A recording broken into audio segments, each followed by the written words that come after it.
Price lord. ದೇವರ ಅತಿ ಪರಿಶುದ್ಧ ನಾಮಕ್ಕೆ ಸ್ತೋತ್ರವಾಗಲಿ. ಮತ್ತೊಂದು ದಿನವನ್ನು ಕಾಣುವಂತೆ ದೇವರು ನಮಗೆ ಸಹಾಯ ಮಾಡಿದ್ದಕ್ಕಾಗಿ ಸ್ತೋತ್ರ. ಆತನು ಮಾಡಿದ ಎಲ್ಲ ಉಪಕಾರಗಳಿಗಾಗಿ, ಎಲ್ಲ ಆಶೀರ್ವಾದಗಳಿಗಾಗಿ ದೇವರಿಗೆ ಸ್ತೋತ್ರವನ್ನು, ಮಹಿಮೆಯನ್ನು ಸಲ್ಲಿಸ್ತಾ ಇದ್ದೇನೆ. ಇಂದಿನ ವೇದ ಅಧ್ಯಯನಕ್ಕಾಗಿ ಒಂದು ವಾಕ್ಯವನ್ನು ಓದಿಕೊಳ್ಳೋಣ. ಎಹೆಜ್ಕೇಲ್ ಪ್ರವಾದನೆ ಗ್ರಂಥ 1ನೇ ಅಧ್ಯಾಯ 20ನೇ ವಾಕ್ಯ. ದೇವರಾತ್ಮವು ಸಾಗಿಸಿದ ಕಡೆಗೆ ಸಾಗಿದವು. ಎಹೆಜ್ಕೇಲನು ಸೆರೆವಾಸದಲ್ಲಿ, ಪ್ರತ್ಯೇಕವಾಗಿ ಬಾಬೇಲಿನ ಒಂದು ಸೆರೆವಾಸಕ್ಕೆ ಹೋಗಿ ಕೆಬಾರ್ ನದಿಯ ಹತ್ರ ವಾಸಿಸ್ತಾ ಇದ್ದಾನೆ. ಅನೇಕ ಯಹೂದ್ಯರು ಅಲ್ಲಿ ವಾಸ ಮಾಡ್ತಾ ಇದ್ದಾರೆ. ಕೆಬಾರ್ ನದಿಯ ತೀರದಲ್ಲಿ ಎಲ್ಲರೂ ವಾಸ ಮಾಡ್ತಾ ಇರುವಾಗ ಎಹೆಜ್ಕೇಲನು ಅಲ್ಲೇ ಇದ್ದಾನೆ. ಅಲ್ಲಿರುವಂತಹ ಸಮಯದಲ್ಲಿ ಅವನಿಗೆ ಒಂದು ದರ್ಶನ ಉಂಟಾಗ್ತಾ ಇದೆ. ಸಮಯನೂ ಸಹ ಹೇಳ್ತಾರೆ, 30ನೇ ವರ್ಷದ 4ನೆಯ ತಿಂಗಳಿನ 5ನೆಯ ದಿನದಲ್ಲಿ. ಅಲ್ಲಿ ಒಂದು ದರ್ಶನ ಉಂಟಾಗ್ತಾ ಇದೆ. ಆ ದರ್ಶನದಲ್ಲಿ ಅವನಿಗೆ ಆ ಜೀವಿಗಳ ಕುರಿತಾದಂತಹ ಒಂದು ದರ್ಶನ.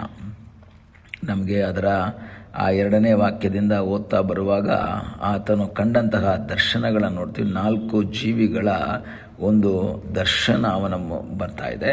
ಆ ಜೀವಿಗಳ ಬಗ್ಗೆ ಎಲ್ಲ ವಿವರಿಸುವುದಕ್ಕೆ ನಾನು ಬಯಸೋದಿಲ್ಲ.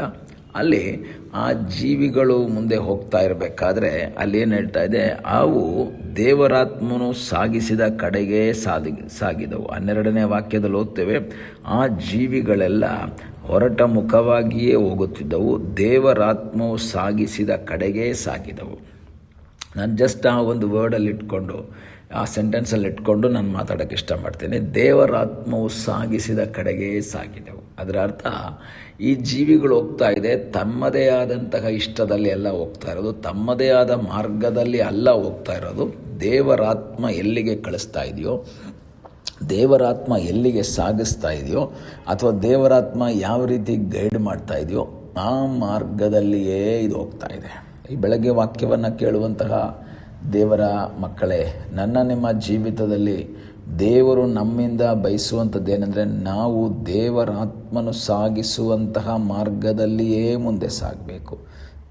ದೇವರಾತ್ಮ ನಮಗೆ ತಿಳಿಸುವಂತಹ ಮಾರ್ಗದಲ್ಲಿ ನಾವು ಮುಂದೆ ಸಾಗಬೇಕು. ಯಾಕೆಂದರೆ ಮನುಷ್ಯನ ಮನಸ್ಸಿನಲ್ಲಿ ಅನೇಕ ಸಂಕಲ್ಪಗಳಿವೆ. ಯೆಹೋವನ ಆಲೋಚನೆ ಈಡೇರುತ್ತೆ ಅಂತ ಸೊಲೊಮೋನನು ಜ್ಞಾನೋಕ್ತಿಯಲ್ಲಿ ಹೇಳ್ತಾನೆ.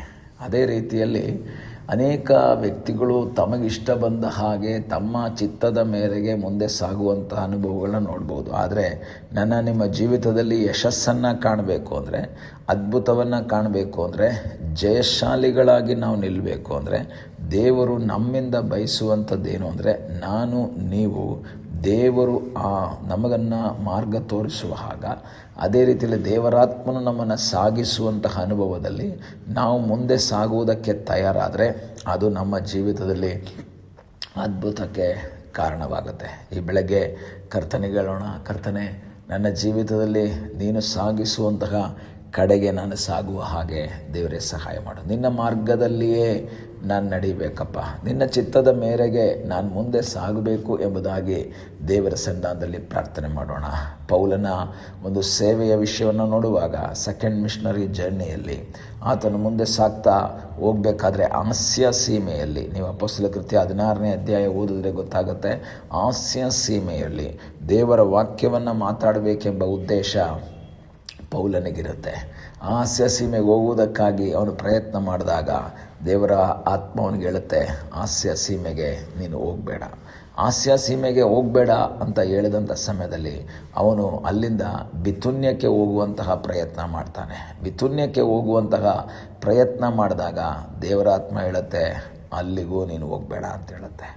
ನೀನು ಅಲ್ಲಿಗೂ ಹೋಗಬೇಡ. ಹಾಗಾದರೆ ಮತ್ತೆಲ್ಲಿಗೆ ಹೋಗ್ಬೇಕು ಇವಾಗ? ಸೇವೆಗಾಗಿ ಹೋದಾಗ ಆಸ್ಯ ಸೀಮೆಗೆ ಹೋಗಬೇಡ, ಬಿಥುನ್ಯಕ್ಕೆ ಹೋಗಬೇಡ, 2 ಕಡೆಗಳಲ್ಲೂ ಸಹ ಅವನು ಹೋಗಲೇ ಇಲ್ಲ. ಯಾಕೆಂದರೆ ದೇವರಾತ್ಮ ಎಲ್ಲಿಗೆ ಕಳಿಸ್ತಾನೋ ಅಲ್ಲಿಗೆ ಹೋಗಬೇಕೆಂಬ ಉದ್ದೇಶ ಅವನಿಗಿತ್ತು. ನಂತರ ಅದು ನಾವು ಮುಂದೆ ಓದಬೇಕಾದ್ರೆ ಗೊತ್ತಾಗುತ್ತೆ.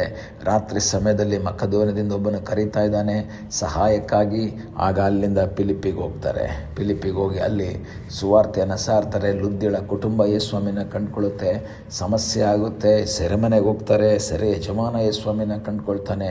ಅಲ್ಲಿ ಒಂದು ಫಿಲಿಪ್ಪಿಯ ಸಭೆ ಉಂಟಾಗುತ್ತೆ. ಪ್ರಿಯ ದೇವರ ಮಕ್ಕಳೇ, ನಿಮ್ಮ ಇಷ್ಟ ಒಂದಾಗಿರುತ್ತೆ, ದೇವರ ಇಷ್ಟ ಇನ್ನೊಂದಾಗಿರುತ್ತೆ. ಪೌಲನ ಇಷ್ಟ ಅದು ಆಸ್ಯ ಸೀಮೆಯಲ್ಲಿ ವಾಕ್ಯ ಮಾತಾಡಬೇಕು, ಇಲ್ಲ ಬಿತೂನ್ಯದಲ್ಲಿ ಮಾತಾಡಬೇಕು. ಆದರೆ ದೇವರ ಇಷ್ಟ ಮಕದೋನ್ಯದ ಫಿಲಿಪ್ಪಿಯಲ್ಲಿ ಮಾತಾಡಬೇಕು. ದೇವರಾತ್ಮ ಏನು ಹೇಳ್ತಾರೋ, ದೇವರಾತ್ಮ ಯಾವ ಕಡೆಗೆ ಸಾಗಿಸ್ತಾರೋ, ದೇವರ ಚಿತ್ತ ಯಾವುದೋ ಅದು ಮಾತ್ರ ನಮ್ಮ ಜೀವಿತದಲ್ಲಿ ನೆರವೇರುವ ಹಾಗೆ, ನಮ್ಮ ಜೀವಿತದಲ್ಲಿ ನಡೆಯುವ ಹಾಗೆ ದೇವರು ನಮ್ಮ ಜೀವಿತದಲ್ಲಿ ಸಹಾಯ ಮಾಡೋದಕ್ಕಾಗಿ ದೇವರ ಸನ್ನಿಧಾನದಲ್ಲಿ ಪ್ರಾರ್ಥನೆ ಮಾಡೋಣ. ನಮ್ಮ ಇಷ್ಟ ಬೇಡ, ನಮ್ಮ ಆಲೋಚನೆ ಬೇಡ, ದೇವರ ಚಿತ್ತಕ್ಕೆ ನಾವು ವಿಧೇಯರಾಗುವುದಾದರೆ, ದೇವರ ಸನ್ನಿಧಾನದಲ್ಲಿ ನಾವು ಪ್ರಾರ್ಥನೆ ಮಾಡುವುದಾದರೆ, ನಮಗಾಗಿ ಅದ್ಭುತವನ್ನು ಮಾಡುವ ಸರ್ವಶಕ್ತನಾದ ದೇವರು ನಮಗೋಸ್ಕರ ಜೀವಿಸ್ತಾ ಇದ್ದಾನೆ.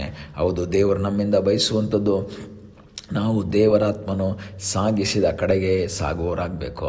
ದೇವರಾತ್ಮ ಏನು ಹೇಳ್ತಾರೋ, ದೇವರಾತ್ಮ ಯಾವ ರೀತಿ ಗೈಡೆನ್ಸ್ ಕೊಡ್ತಾರೋ, ಅದು ಕಷ್ಟನೋ ಸಂಕಟನೋ ವೇದನೆನೋ ಯಾವುದೇ ಆದರೂ ಸಹ ಅಲ್ಲಿಗೆ ಹೋಗುವುದಕ್ಕೆ ನಾವು ತಯಾರಾಗುವುದಾದರೆ ಅಲ್ಲಿನ ಸನ್ನಿವೇಶಗಳನ್ನು ಬದಲಾಯಿಸುವುದಕ್ಕೆ ಆತನು ಶಕ್ತನಾಗಿದ್ದಾನೆ. ಆತನಲ್ಲಿ ಆಶ್ರಯಿಸೋಣ, ಪ್ರಾರ್ಥನೆ ಮಾಡೋಣ.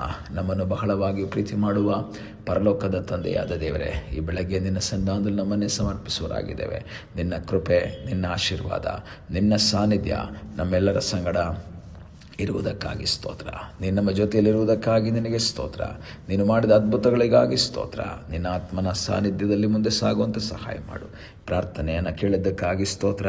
ಯೇಸುವಿನ ನಾಮದಲ್ಲಿ ತಂದೆಯೇ, ಆಮೇನ್. God bless you.